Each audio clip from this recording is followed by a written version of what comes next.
agreed. And, now they have such a large amount of market cap that he can start going out and make acquisitions and really transform that company. So at least from you and your peers in our survey work, there doesn't seem to be any slowing down. I wanted to take a look. This is more of the analytics layer of the data. And I'm bringing this up because I'm curious. I keep hearing Snowflake's name coming up in this aspect as well. So not just kind of storing and transporting that data, but being used in an analytics sense, and something that's really kind of been Splunk, Dynatrace, Datadog, lesser extent New Relic, Elastic is kind of leading in this area. As you start looking at this layer, which we used to call monitoring, or now it's called observability, it's getting really crowded. And I would just love to try to talk about it. A lot of our clients are trying to figure out what's happening here. All of the names are coming down from a stock perspective. Splunk's been hit very hard. Elastic's coming down. So I would just really be curious, what you think of this space as it gets more and more crowded and these lines start to blur a bit. Yeah, I think there's going to be, for that reason, it's a race to the bottom, right? Yeah, it's a great phrase. Yeah, and which horse are you on? You're going to change horses mid-race? No. Right. So if I'm on one of these, and I am actually on two of them, and I was a huge Splunk adopter back, 10 years ago, I feel like, when it first came out, it was the only one of these and killed it for that reason. And the noise of the others came into play, right? Elastic, probably the most competitive of those. And so where I'm at is I look to the portfolio. What do I have? How do I sustain it? Can I get it cheaper? And what does that cost to move? Right now, I'm looking at someone I have a longitudinal partnership with, to the tune of 8 figures to do this work. And it's on the left side of your chart here in Microsoft, right? Like, I've got stuff in Azure, they're doing some monitoring already. Can I rationalize these other software suites at a cost savings while marginally increasing my Microsoft spend to keep, a similar platform, et cetera? And the question is, do they do it all? Nope. Will they? I hope so. And I'll get that. So in the meantime, I've got to keep the Elastics of the world and the extra hops. But I hope that I can rationalize that to one of my other platform players. And if that's my cloud provider, who's also Microsoft, or the Microsoft suite itself, I will. Well, that's fantastic. I'm glad you mentioned extra hop too. We don't talk about it as much, but as you can see here, your peers also greatly aligned with it. The intentions of spending are increasing with extra hop, and they have for a while. But the citations are a little bit lower, right? We've only captured 32 citations in this most recent, whereas obviously Splunk is been best of breed for a long time. Like you said, you were an adopter 10 years ago. Yeah, similarly, it's interesting to see Tanzu on there. There's a lot of VMware penetration, both horizontally and vertically, right? So those and I'm also largely horizontally integrated with VMware, and that's another spot I'm looking at. I'm actually it's no secret from my LinkedIn or otherwise, I was a VMware employee for a bit. Mm-hmm. This technology was not known to me at the time, and I'm learning about it now for whatever reason. I think it came out of some of the pivotal work, but it's something we're looking at. And again, if it's something that exists already in our platform and portfolio horizontally, then I'm also going to consider it for those reasons of rationalization. So. And that's really interesting, because earlier you were saying you were looking to get rid of some legacy tech debt. So that means that you don't view VMware that way. So maybe we could talk about that. I mean, are they transforming themselves properly with the Pivotal and Carbon Black and everything that they're trying to do? What's your viewpoint of VMware as an ex-employee and a current user? I mean, you're not going to find anyone in the world that would argue with you that there's no better hypervisor for the server virtualization space, right? Like, that is their bread and butter, and a similar.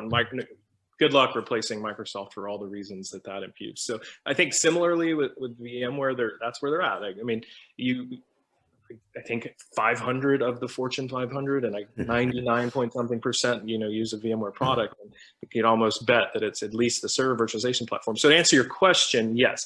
And Carbon Black has some interest. Again, if I'm looking at net new greenfield, I'm going to go there or Microsoft first. And I actually picked Microsoft.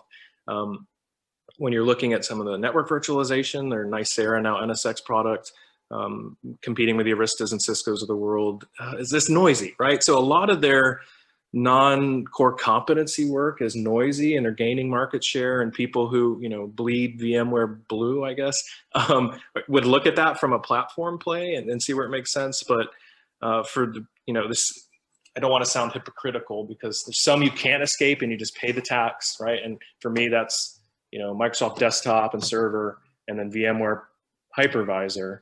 But then you're naive not to look at them because they're already in the environment. You've already got relationships. There could be some natural synergies there. So.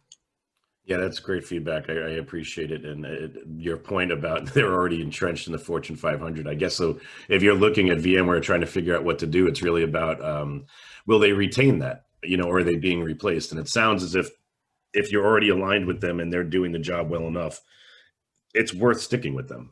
You're not going to just go and replace it just for the sake of replacing it.